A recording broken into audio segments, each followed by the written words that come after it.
Mandeko, bienvenue dans votre magazine Jeunesse congolaise au travail, présenté par Wabino Pierre Moulumba.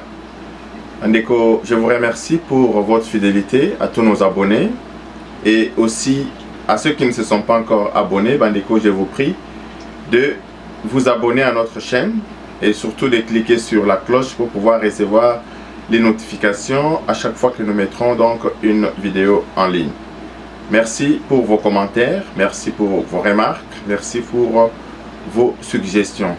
Et je remercie particulièrement mes abonnés qui m'envoient souvent des informations, et à tous mes informateurs en République démocratique du Congo, je leur dis merci parce que jusque-là, les informations qu'ils me fournissent sont toujours des informations qui se vérifient et qui se confirment avec le temps. Alors, je leur garantis que nous protégerons donc cette source d'information pour pouvoir informer donc la grande masse. N'hésitez pas donc de nous informer de ce qui se passe en coulisses dans les différents palais et nous informerons donc nos compatriotes. Je vous remercie infiniment. Alors, bandeko lelo toujours le sous likambo oyo etali élection na Sénat na biso.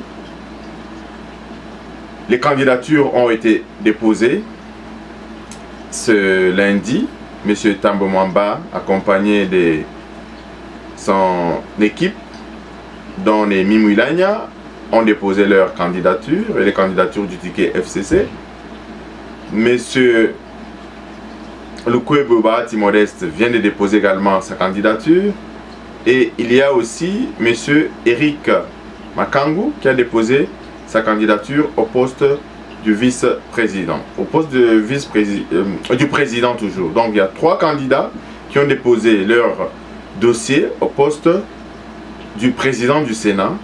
Il y a un candidat, monsieur, évidemment il y a plusieurs candidats, mais il y a un indépendant, monsieur Badibanga, qui a déposé à la vice-présidence. Il y a une dame qui a déposé donc comme une dame de l'opposition qui a déposé aussi sa candidature comme rapporteur adjoint. C'est un poste qui est réservé donc à l'opposition, et là-bas l'opposition a parlé d'une seule voix et a présenté une seule candidature. Bandeko ndenge boyebi na Sénat na biso ils ont composé na bas sénateurs. Alors bas sénateurs, ce sont ces députés qui représentent leur province d'abord, mais ils ont un mandat national. Selon l'article 104 de notre Constitution, qui leur attribue un certain nombre de pouvoirs et d'attributions. En ce qui concerne Bandeko, la candidature Oyo, d'abord, nous devons remercier tous ceux qui se sont mobilisés pour accompagner de Konabiso, Modeste Bahati, qui part favori en sondage pour être élu président du Sénat. Mais la machine FCC n'est pas à négliger parce que Kabila lui-même a tout activé pour remporter cette élection. Ce qui s'est passé au Sankourou nous a bien donné l'avant-goût de ce qui pouvait être au Sénat, ce qui pourrait être au Sénat le 27 juillet prochain. Au Sénat, FCC a 22 députés provinciaux. Plutôt dans l'Assemblée provinciale, il y a Sankourou. Mais cela n'a pas empêché à ce que M. Stéphane Mukumadi remporte donc cette élection au Sénat. M. Lambert Mende a accusé la corruption, a accusé l'UDPS de la corruption, mais on ne peut pas comprendre. Bozaki n'a pouvoir, l'UDPS a un bon côté à corrompre. Si Bino na FCC vous êtes encore corruptible, c'est que le ridicule va tuer Bino Mtuboyi, Bino Mtuboza Bongo. Comment encore vous allez encore accepter la corruption? C'est qu'il y a un problème. Et ce qui est encore toujours une parenthèse en ce qui concerne l'élection au Sankourou, M. Lambert Mende déplore qu'il n'a pas été soutenu par sa famille politique. Il accuserait même en coulisses M. Cheo Kitundu. Mais ici, nous voudrions stigmatiser cette attitude de M. Lambert Mende. On ne gagne pas l'élection sur base du soutien de ton parti politique. On gagne l'élection d'abord sur base de la présentation du programme, de ton programme. Qu'est-ce que tu avais à faire en tant que gouverneur? Ton programme. n'a pas été bien expliqué. Pendant les 18 ans, toi tu as été toujours élu des Sankourou, tu n'as rien fait dans cette province. On ne peut pas comprendre que au niveau national, tu avais des responsabilités, tu n'as rien fait pour cette province et tu veux encore des responsabilités au niveau de cette province. Donc ton échec n'est que le fruit, le simple fruit de ton travail. Alors, en ce qui concerne l'élection au Sénat, Bandeko, pour revenir à notre sujet, c'est que M. Kabila lui-même, selon nos informateurs, se serait impliqué personnellement pour cette élection au Sénat. Parce qu'il démontre que s'il échoue, son avenir politique est compromis en République démocratique du Congo s'il ne remporte pas la présidence du Sénat. C'est la raison pour laquelle il a activement fait des appels, il a activement rencontré les premiers acteurs et tous ceux qui peuvent avoir une influence au Sénat pour que tous les députés, tous les 95 députés, c'est plutôt sénateurs du FCC, puissent bel et bien voter Tambwe Mwamba. Il semblerait même, ça c'est à prendre au conditionnel, il semblerait même que les stylos caméras seraient remis à tous les sénateurs pour qu'ils prennent photo de leur bulletin de vote. Pour pas qu'effectivement, on vote qui Tambwe Mwamba. C'est là que nous voulons la vigilance du président provisoire du Sénat pour que vote ESA secret. Vote ESA secret, n'autorisez pas les téléphones, encore moins les stylos, caméras, pour empêcher les sénateurs de voter en toute conscience. Parce que Bissoto a dit que ceux qui sont sénateurs, voter en toute conscience, M. Tambwe Mwamba n'aura pas vraiment de chance de remporter donc la présidence du Sénat. Raison pour laquelle nous encourageons les sénateurs à prendre leur courage à main, de regarder leur peuple, de regarder le malheur de ce peuple, parce que le discours de M. Bahati est conciliant. Il explique qu'ils ont failli dans la gestion du pays, mais que maintenant chaque chose a un temps, chaque chose a une fin. C'est la fin de la mégestion. Maintenant on doit travailler pour l'intérêt de la population. M. Modeste Bahati l'a compris. Et ce qui est humiliant pour M. Modeste Bahati, c'est le fait que depuis avril 2019, il a écrit au président Kabila, le président honoraire Kabila, pour lui demander, au vu de son poids politique, de son groupement, pour lui demander soit la primature, ou soit la présidence de l'Assemblée nationale, ou même la présidence du Sénat. Mais à sa grande surprise, depuis avril, M. Kabila n'a jamais donné suite à son mémorandum.